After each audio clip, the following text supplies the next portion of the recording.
It is Fox Across America with Jimmy Failla. They're playing some walk-on music for the most feared hitter in the history of the congressional baseball game. I don't know that this would be his walk-up music, but joining us now to confirm nor deny, he is a superstar representative from Florida's 17th Congressional District, Representative Greg Steube in the House. Hey, man.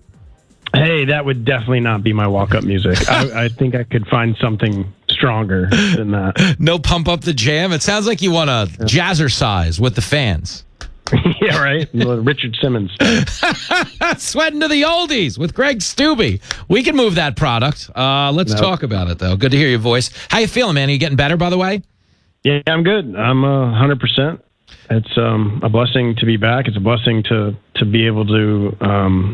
it was God's grace that I'm even here, and then be able to recover so quick that I was able to play and run around bases and pitch in the congressional baseball game. That was kind of a goal for me, so it set up, goals and timelines, and so it helped me rehab and it helped me get back into shape. But yep, good to know. It's a blessing. Did we ever figure out why your wife pushed you off, or no?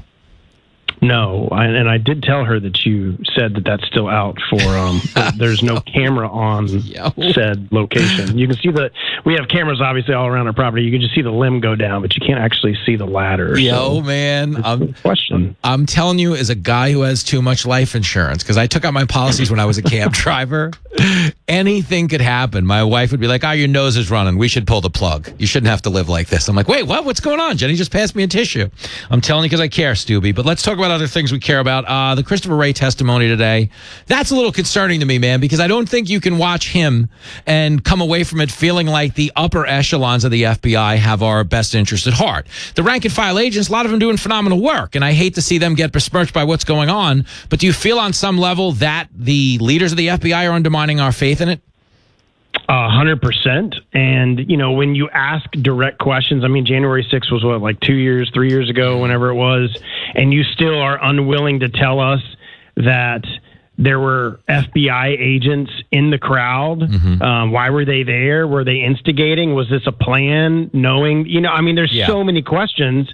And to just refuse to answer those questions, I don't think that's fair to the American people or fair to the American patriots who showed up that day just to voice their opposition to what they saw happen in the elections. And I've always criticized and stood against any type of violence that happened on that day.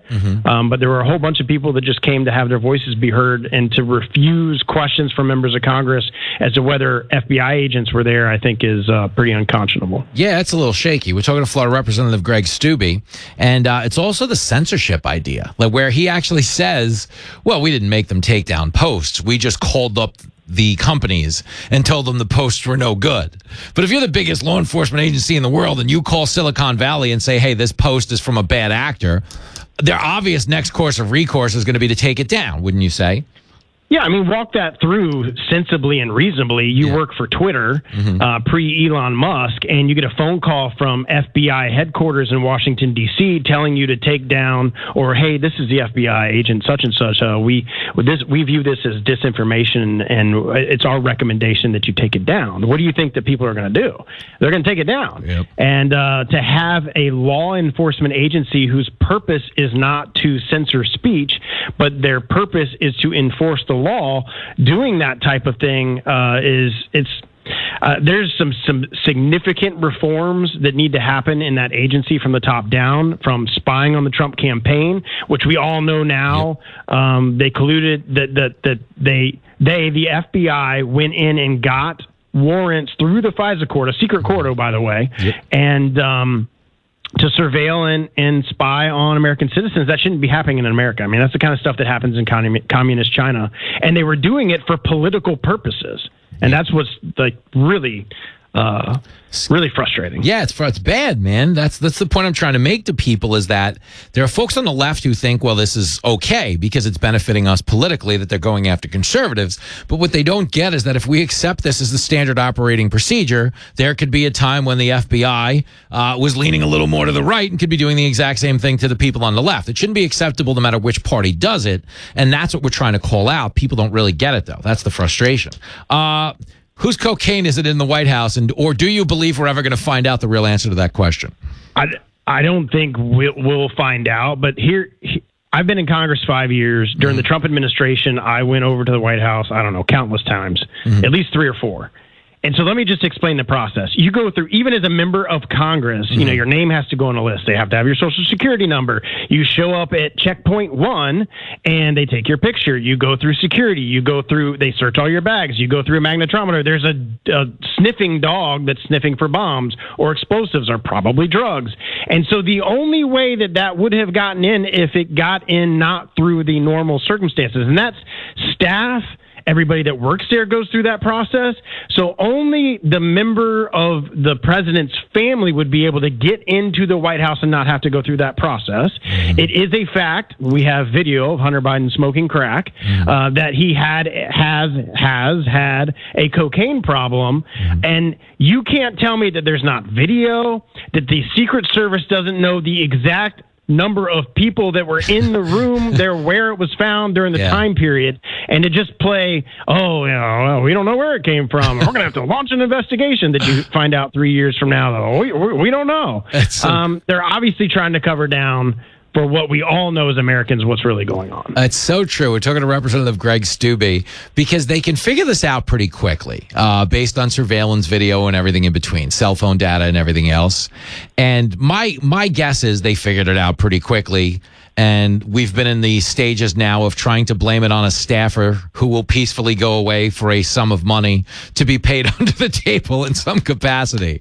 Because if it's a person that doesn't reflect negatively on them, meaning it's there through no fault of the administration of the family, they would have outed them immediately. The fact that they haven't means they're in a tough spot. So I agree with your assessment. Yeah. No, I mean, if it would have been, you know, the ambassador from whatever, they would have been like, oh, the ambassador was in this room from this period to this period. He was the only guy in there. It must be his. Yeah. So obviously it's who we all thinks it is, and they're just going to play defense because that's what this administration does. Yeah, no, they would under this administration, they would tell you if we found a bag of roofies in Bill Cosby's fridge, they'd be like, well, it could be the staff, could be some construction worker. We're like, no, it's the guy with the case history. That would be my guess. Let me throw this one at you really quick while I got you on the phone.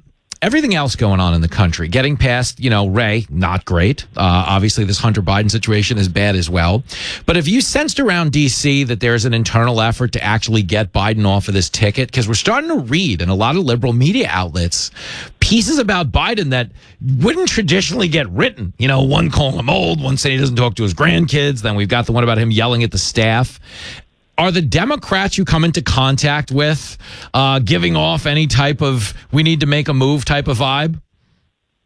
I think nobody has said that to me that I've had conversations with, but you can certainly see an uneasiness. So it's probably one of two things. Either one, it's so they see how bad Biden is and they see the numbers nationwide. So it's with the media, it's either two things. It's either one that's so bad that they have to report it, like they just don't have a choice because it's everywhere, and so now they're being called out. Hey, New York Times or CNN, why haven't you talked about this? Because it's everywhere and everybody's talking about it. Or they're starting to realize that Biden is very susceptible to a Republican taking him out, and so we have to do something to play defense on that. It's got to be one of those two things. You don't hear members, of course, every Democratic member of Congress is going to defend Biden and thinks he's the greatest president in the history of the nation of the world, but you don't really hear them talking about that. But that's what I think it is. Either the mainstream media has been pushed into a corner and they have to report it, or they're starting to realize that there's got to be other options out there because he is so weak on every issue that Americans actually care about that there's no way he can win the election. I agree. 1,000%, man. What a wild time to be alive. Well, listen, man, everybody's glad you're back up on your feet. Tell your wife we have not come off the case yet. We're still on to this, and we're going to solve that too. Once we find the White House Coke, we're going to get the surveillance video on the Steube house. You trust me, we got you back. Go. All right, my man. I appreciate you. Have a great day. All right, anytime. My man, Representative Greg Steube from the great state of Florida.